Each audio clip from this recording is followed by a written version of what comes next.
Hi everyone, thank you so much for joining another Ready to Ride Pilates for Horse Rider session.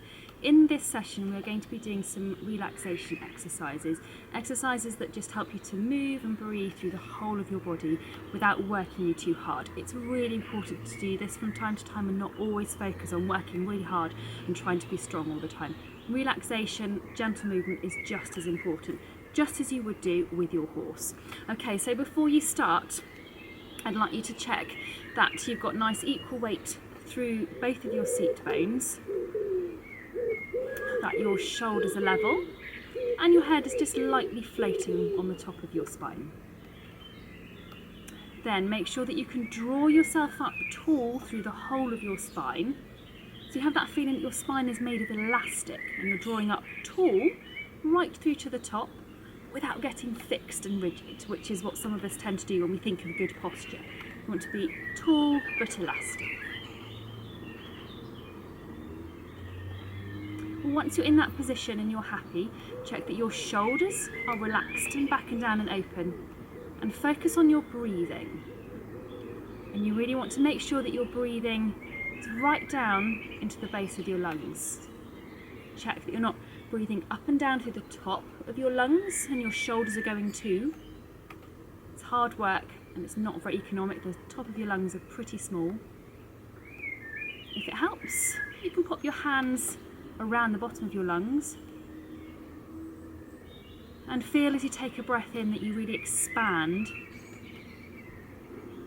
right out into your hands. We call this in physio terms abdominal breathing, because sometimes if you're lying on your back, you pop your hands onto the top of your tummy, you'll feel your tummy moving as you go.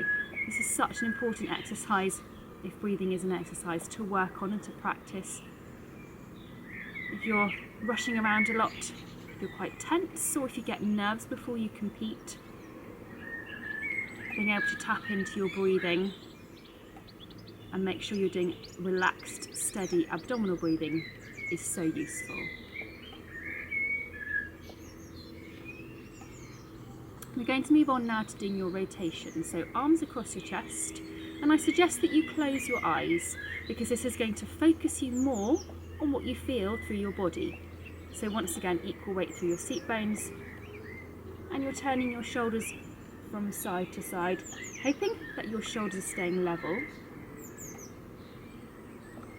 And your main focus is on those equal seat bones the whole way through that movement. So keep the movement simple, focus on the quality, keeping your eyes closed if you can.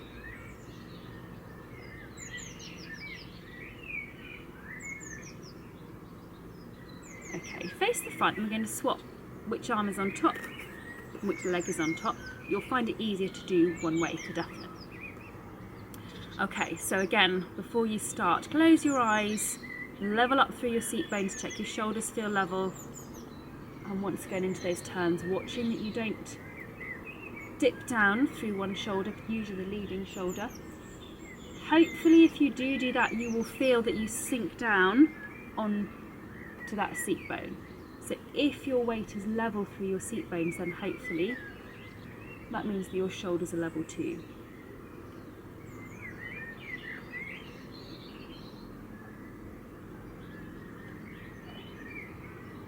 Super job. Okay, face the front, open your eyes. We're going to go down onto your mat, onto your side, and we're going to start off with your open arms exercise. So I haven't got a headrest just because it's a little bit easier when I'm filming, but for you at home, you want to have some form of headrest, preferably a large one so that you can have your head at the front of it, and that's got your gives you space for your head to move to as you do this exercise. So knees bent wherever is comfortable, hands out in front. Apologies if mine have disappeared.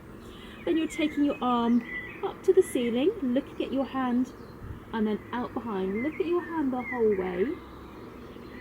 Back up and over, back down in front. So you're taking your hand up, look at your hand. This time see if you can skim the floor above your head as you bring your hand back. So you look up, follow your hand, look behind, skim the floor to come back. All the time try to keep your knees glued together and glued to your mat. That will keep your pelvis still, and that means that you're getting maximum movement through your spine. If your knees are coming to, you can see that you lose some of that rotation movement through your spine. We'll do one more.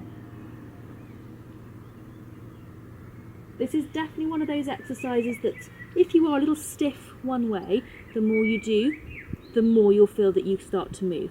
Okay, I'd now like you to straighten your top leg and take your top arm over your head.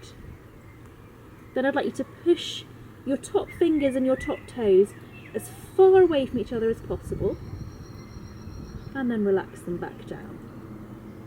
And again, push them as far away from each other as possible. You should feel you're stretching nicely down your side, and relax off. And we're going to do one more just the same. So another good big stretch, and then come back down. And we're now going to turn onto your back, and we're going to do your shoulder bridge. So no headrest if you're doing your shoulder bridge. Remember, with this exercise, if you've got osteoporosis, this is one to be very cautious with, unless you've been told that it's okay to do. So feet and knees approximately hip width apart, hands onto the mat beside you. Pelvic floor onto floor 3. Roll your pelvis back so you imprint your low back into the floor, and then you're peeling up each vertebrae one at a time. Pause at the top for a nice big breath in. Breathe out, and then it's each vertebrae one at a time down through your imprint to neutral. Check your feet and knees position, pelvic floor, imprint, peel up. And really just take the time. We're not going to make it any harder than this.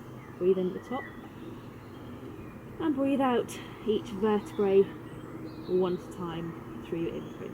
So you're taking the time to really focus on the quality of making sure that your spine is really moving every single vertebrae in turn.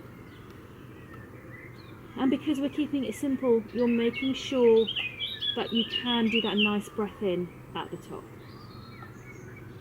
Sometimes when we're working, even though I keep prompting as much as I can, it's very easy to find that we're holding our breath, or the breathing really gets lost. So it's good sometimes just to keep it simple and really make sure you can move and breathe at the same time.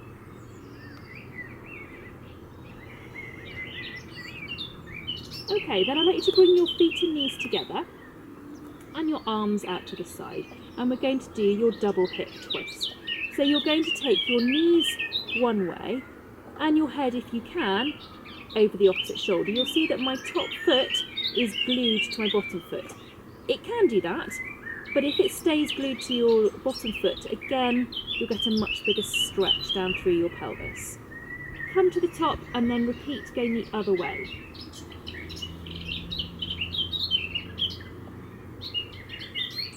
If your neck is stiff and you don't want to look over the opposite shoulder, particularly one direction, it doesn't matter. It just means you don't get quite so much of a maximum stretch, but it really doesn't matter at all.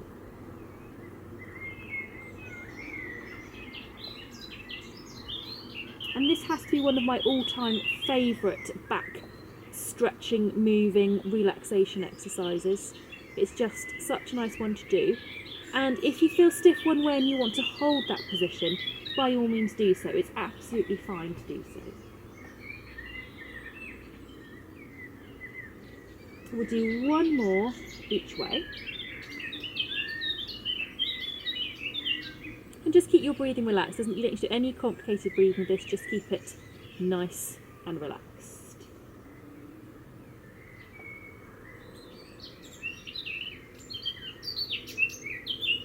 Okay, so come back up to the top, and we're going to turn onto the side that you haven't already been on. You can just turn around if you want, or like me, you can spin yourself around so you're facing the screen.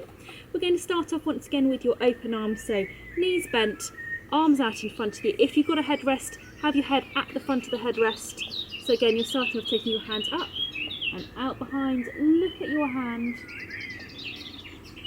and then over back down in front. Remember to keep those knees glued together and glued to the floor. This time you're going out behind, look at your hand, and then you're skimming the floor through a crusty old leaf back to the front. So it's up, look at your hand as you go out, skim the floor, as you come back over in front. Again, if with this one, if you want to hold that position, if you like that stretch, by all means do.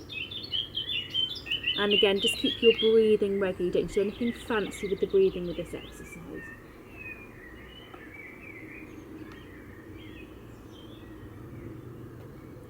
A couple more like this.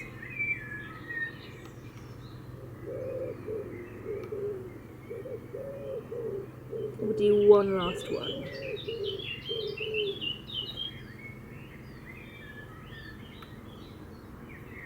And then we're going to do your side stretch once again. So again, you're going to straighten your top leg, straighten your top arm over your head, and then you're going to push those top fingers and toes as far away from each other as they will go, and then relax off. And you should feel just like you did on the other side, as you go into that stretch, that you feel yourself stretching down through this top side, and relax off.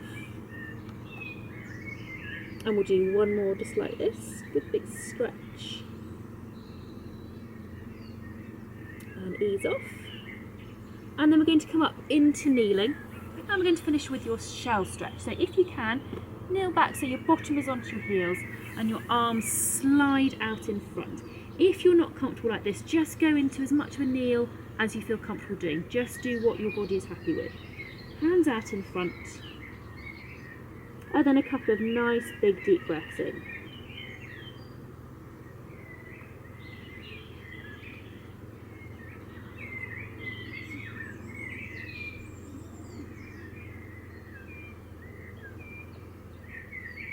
Then bring your hands towards your knees so you can come up straight, and we'll sit back down cross-legged, having that feeling of the elastic spine drawing you up tall, equal weight through your seat bones, and once again finish off with your breathing, so really focusing on that relaxed breathing right down into the base of your lungs.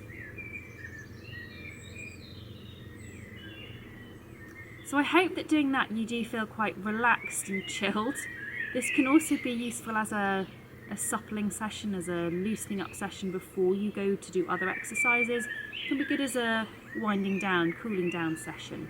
But a lot of the principles of this session as well are really useful for, say, when you're warming up your horse or before you even get on your horse. But the breathing, really practice it, because you'll find it helps you in so many unexpected moments. So keep working at it. Thank you so much for joining, and I will see you very soon.